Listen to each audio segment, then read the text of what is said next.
Un señor muy viejo con unas alas enormes. Por Gabriel García Márquez.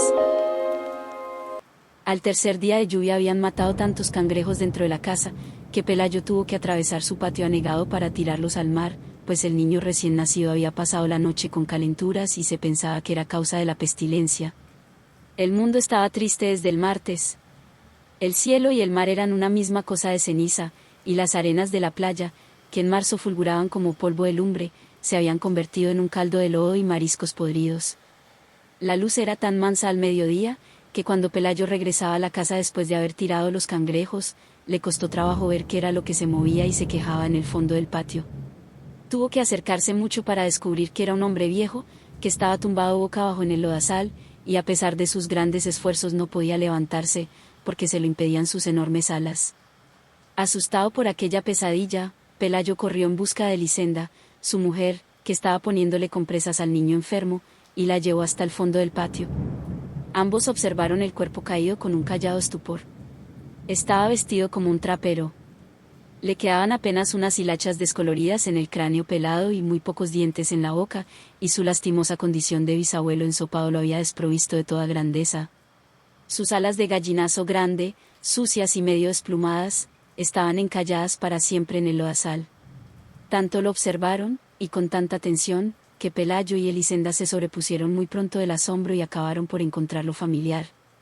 Entonces se atrevieron a hablarle, y él les contestó en un dialecto incomprensible pero con una buena voz de navegante.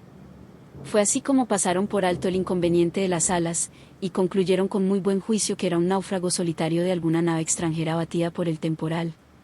Sin embargo, llamaron para que lo viera una vecina que sabía todas las cosas de la vida y la muerte, y a ella le bastó con una mirada para sacarlos del error. «Es un ángel», les dijo. «Seguro que venía por el niño, pero el pobre está tan viejo que lo ha tumbado la lluvia». Al día siguiente todo el mundo sabía que en casa de Pelayo tenían cautivo un ángel de carne y hueso. Contra el criterio de la vecina sabia, para quien los ángeles de estos tiempos eran sobrevivientes fugitivos de una conspiración celestial, no habían tenido corazón para matarlo a palos. Pelayo estuvo vigilándolo toda la tarde desde la cocina, armado con un garrote de alguacil, y antes de acostarse lo sacó a rastras del lodazal y lo encerró con las gallinas en el gallinero alumbrado. A medianoche, cuando terminó la lluvia, Pelayo y Elisenda seguían matando cangrejos. Poco después el niño despertó sin fiebre y con deseos de comer. Entonces se sintieron magnánimos y decidieron poner al ángel en una balsa con agua dulce y provisiones para 3 días, y abandonarlo a su suerte en alta mar. Pero cuando salieron al patio con las primeras luces, encontraron a todo el vecindario frente al gallinero, retozando con el ángel sin la menor devoción y echándole cosas de comer por los huecos de las alambradas, como si no fuera una criatura sobrenatural sino un animal de circo. El padre Gonzaga llegó antes de las 7 alarmado por la desproporción de la noticia. A esa hora ya habían acudido curiosos menos frívolos que los del amanecer, y habían hecho toda clase de conjeturas sobre el porvenir del cautivo. Los más simples pensaban que sería nombrado alcalde del mundo.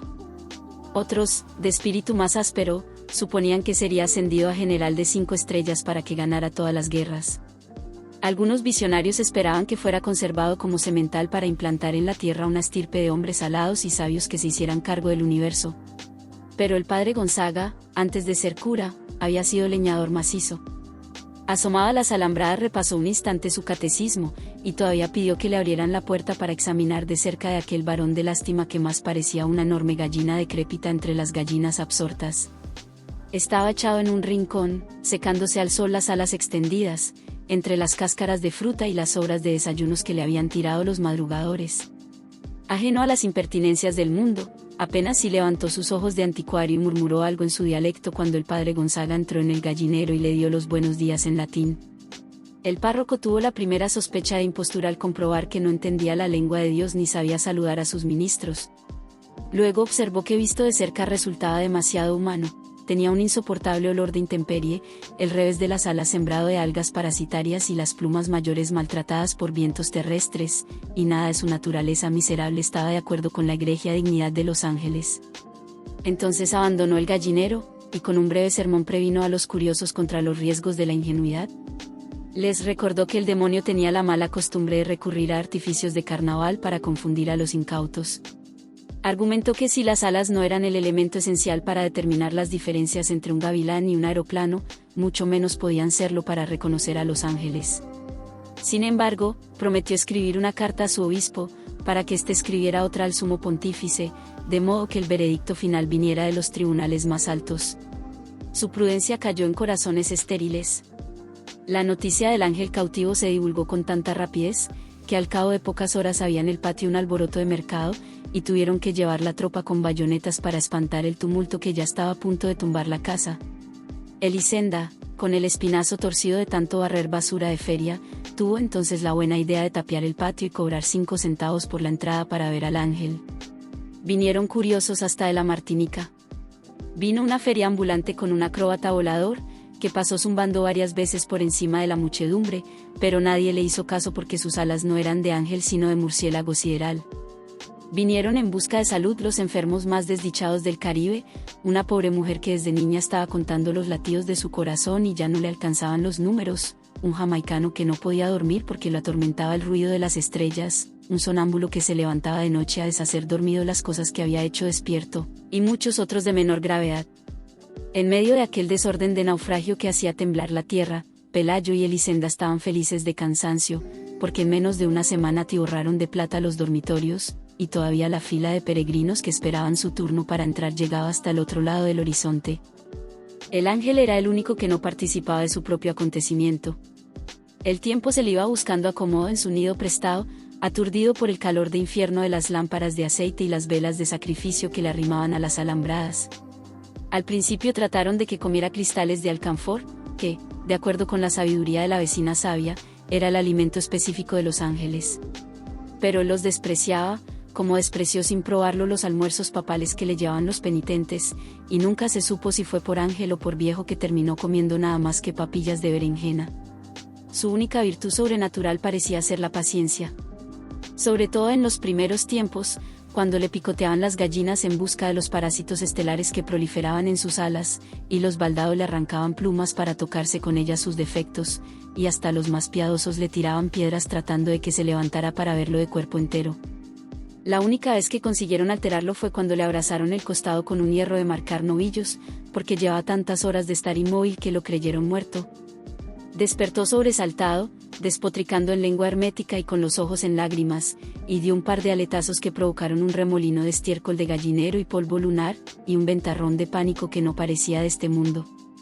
Aunque muchos creyeron que su reacción no había sido de rabia sino de dolor, desde entonces se cuidaron de no molestarlo, porque la mayoría entendió que su pasividad no era la de un héroe en uso de buen retiro sino la de un cataclismo en reposo. El padre Gonzaga se enfrentó a la frivolidad de la muchedumbre con fórmulas de inspiración doméstica, mientras le llegaba un juicio terminante sobre la naturaleza del cautivo.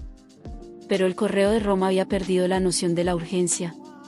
El tiempo se les iba en averiguar si el convicto tenía ombligo, si su dialecto tenía algo que ver con el arameo, si podía caber muchas veces en la punta de un alfiler, o si no sería simplemente un noruego con alas. Aquellas cartas de parsimonia habrían ido y venido hasta el fin de los siglos, si un acontecimiento providencial no hubiera puesto término a las tribulaciones del párroco. Sucedió que por esos días, entre muchas otras atracciones de las ferias errantes del Caribe, llevaron al pueblo el espectáculo triste de la mujer que se había convertido en araña por desobedecer a sus padres. La entrada para verla no solo costaba menos que la entrada para ver al ángel, sino que permitían hacerle toda clase de preguntas sobre su absurda condición, y examinarla al derecho y al revés, de modo que nadie pusiera en duda la verdad del horror. Era una tarántula espantosa del tamaño de un carnero y con la cabeza de una doncella triste. Pero lo más desgarrador no era su figura de disparate, sino la sincera aflicción con que contaba los pormenores de su desgracia. Siendo casi una niña se había escapado de la casa de sus padres para ir a un baile, y cuando regresaba por el bosque después de haber bailado toda la noche sin permiso, un trueno pavoroso abrió el cielo en 2 mitades, y por aquella grieta salió el relámpago de azufre que la convirtió en araña. Su único alimento eran las bolitas de carne molida que las almas caritativas quisieran echarle en la boca. Semejante espectáculo, cargado de tanta verdad humana y de tan temible escarmiento, tenía que derrotar sin proponérselo al de un ángel despectivo que apenas si se dignaba mirar a los mortales. Además, los escasos milagros que se le atribuían al ángel revelaban un cierto desorden mental, como el del ciego que no recobró la visión pero le salieron 3 dientes nuevos, y el del paralítico que no pudo andar pero estuvo a punto de ganarse la lotería, y el del leproso a quien le nacieron girasoles en las heridas. Aquellos milagros de consolación que más bien parecían entretenimientos de burla, habían quebrantado ya la reputación del ángel cuando la mujer convertida en araña terminó de aniquilarla. Fue así como el padre Gonzaga se curó para siempre del insomnio, y el patio de Pelayo volvió a quedar tan solitario como en los tiempos en que llovió 3 días y los cangrejos caminaban por los dormitorios. Los dueños de la casa no tuvieron nada que lamentar. Con el dinero recaudado construyeron una mansión de 2 plantas, con balcones y jardines, y con sardineles muy altos para que no se metieran los cangrejos del invierno, y con barras de hierro en las ventanas para que no se metieran los ángeles.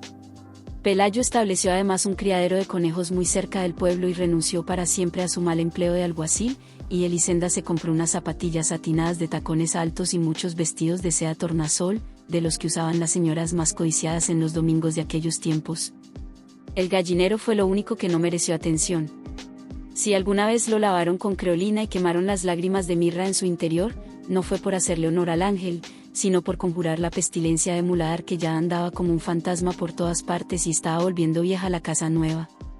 Al principio, cuando el niño aprendió a caminar, se cuidaron de que no estuviera cerca del gallinero. Pero luego se fueron olvidando del temor y acostumbrándose a la peste, y antes de que el niño mudara los dientes se había metido a jugar dentro del gallinero, cuyas alambradas podridas se caían a pedazos. El ángel no fue menos displicente con él que con el resto de los mortales, pero soportaba las infamias más ingeniosas con una mansedumbre de perro sin ilusiones. Ambos contrajeron la varicela al mismo tiempo. El médico que atendió al niño no resistió la tentación de auscultar al ángel, y encontró tantos soplos en el corazón y tantos ruidos en los riñones, que no le pareció posible que estuviera vivo. Lo que más le asombró, sin embargo, fue la lógica de sus alas. Resultaban tan naturales en aquel organismo completamente humano, que no podía entender por qué no las tenían también los otros hombres. Cuando el niño fue a la escuela, hacía mucho tiempo que el sol y la lluvia habían desbaratado el gallinero. El ángel andaba arrastrándose por acá y por allá como un moribundo sin dueño. Lo sacaban a escobazos de un dormitorio y un momento después lo encontraban en la cocina.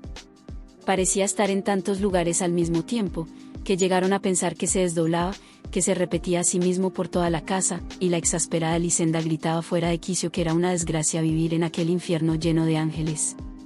Apenas si podía comer, sus ojos de anticuario se le habían vuelto tan turbios que andaba tropezando con los horcones, y ya no le quedaban sino las cánulas peladas de las últimas plumas. Pelayo le echó encima una manta y le hizo la caridad de dejarlo dormir en el cobertizo, y solo entonces advirtieron que pasaba la noche con calenturas delirantes en trabalenguas de noruego viejo.